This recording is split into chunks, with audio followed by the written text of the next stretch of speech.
Hey yo, welcome to my channel, and in this video I want to talk to you about the tips for traveling in China. And in today's video I have actually 5 tips for you who are traveling in China or to China now or in the future perhaps.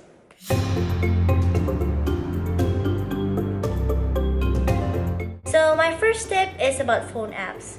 There's a few phone apps that I would suggest for you to download before going to China, and there relates to many things. So the first application that I would suggest you to download is the Shanghai application if you're going to Shanghai, obviously.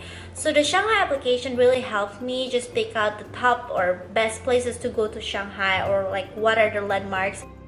Also, they actually provide offline maps so that you can navigate around the city without being concerned about your internet or connecting to Wi-Fi and all that. So you have all the navigations available in your hands.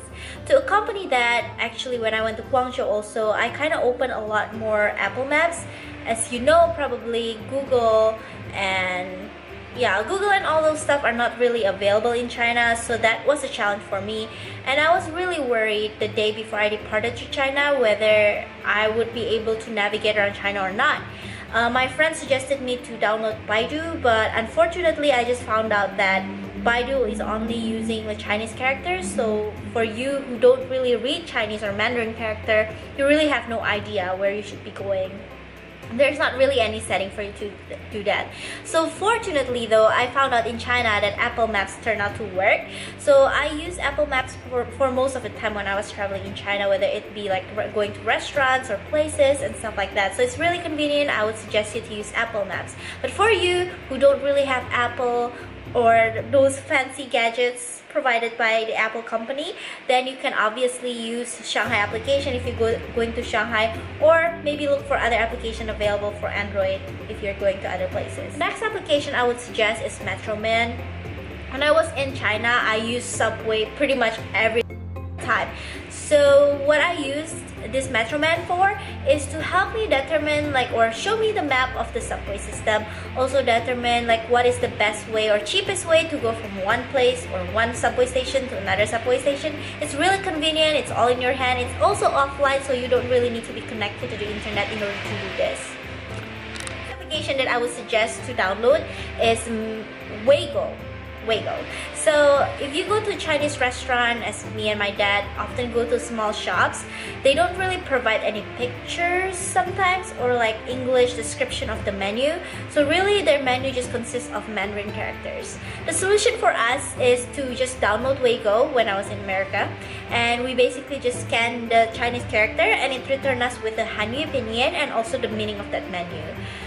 The only challenge or limitation with this application is that for the free version, you can only translate 5 Chinese words in a day.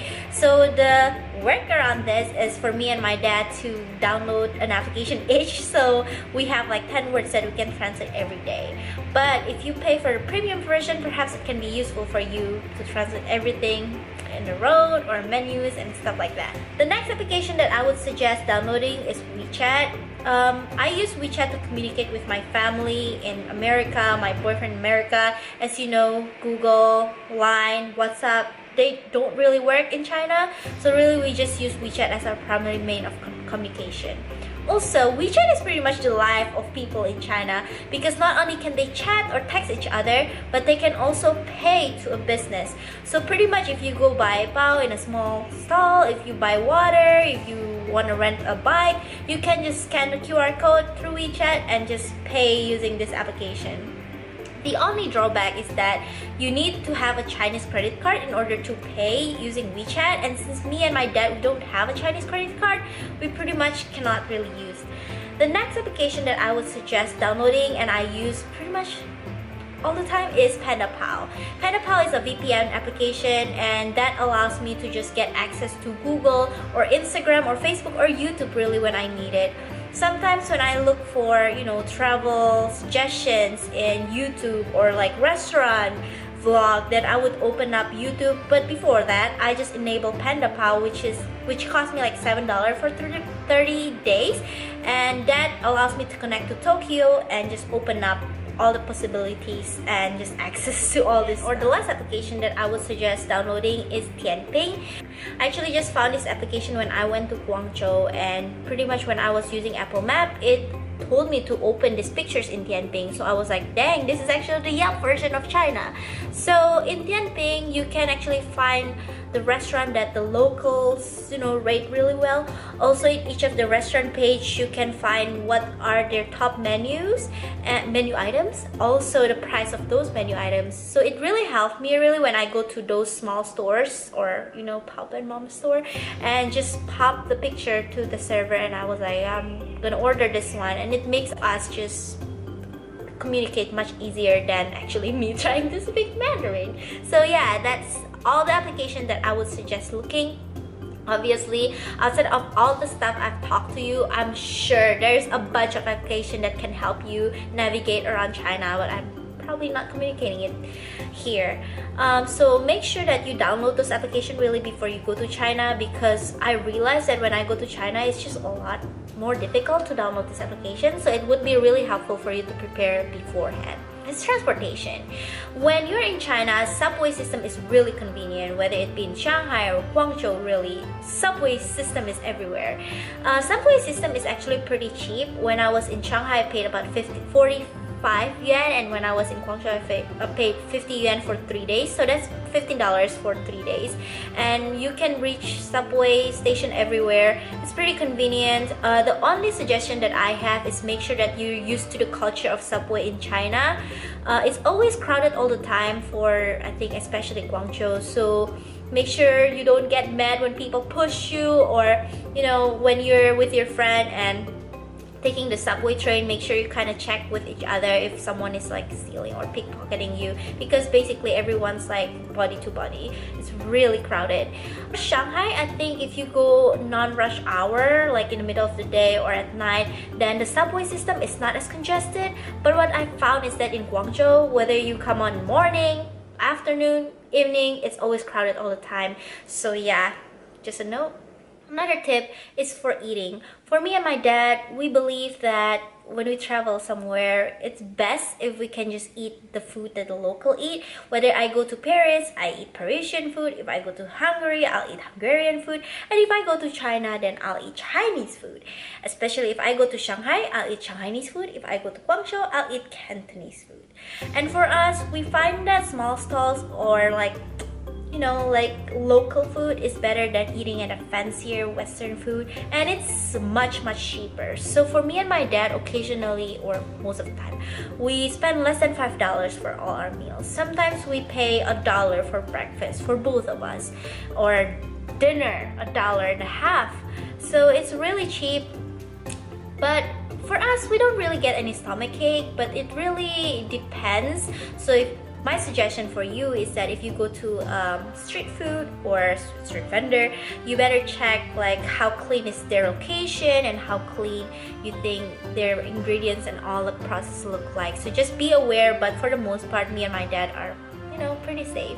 So yeah, eat street food is cheaper and better. The fourth tips that I have is bathroom. We all are so used to clean bathroom here in America for the most part, but in China, clean restroom is actually a luxury. For me and my dad, we kind of learned throughout the 4 or 5 days we were in Shanghai, or 7 days we were in Guangzhou, which subway station stop malls have like the cleanest bathroom.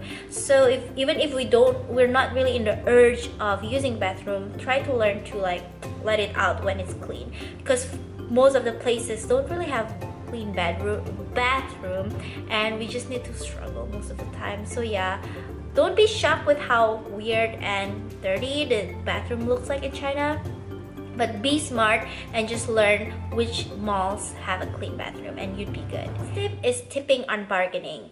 I know, in America, even in Indonesia, tipping is kind of the norm. If you go to a restaurant, you leave a tip for the server. Even if you're in Europe, you kind of leave all the coins to the servers. But in China and a lot of Asian countries actually, tipping is really not the norm. When you go to a restaurant, they ask you for 26 yen, then you give them 26 yen. If you go on a taxi, they tell you 100 yen, then give him 100 yen. Maybe a little bit of tip, but you know, it'd be great for them, but they don't really ask for it. Also, if you go to a hotel, you know, you don't really tip the whoever front desk and stuff. Like, tipping is basically not the norm, so you don't need to be worried. As far as bargaining though, I do shop a lot when I'm in China. There's a lot of good deals, and I feel like it's good to just like, for American who make money in America and just shop in Asia, a lot of the stuff are cheap, but bargain is always the norm. So if you go to like a market, typically, you know, where it's not like fixed price like in a chain, you can definitely bargain. If they tell you this costs 100 yen, try to bargain like 60% of it, so like try starting with 40 yen.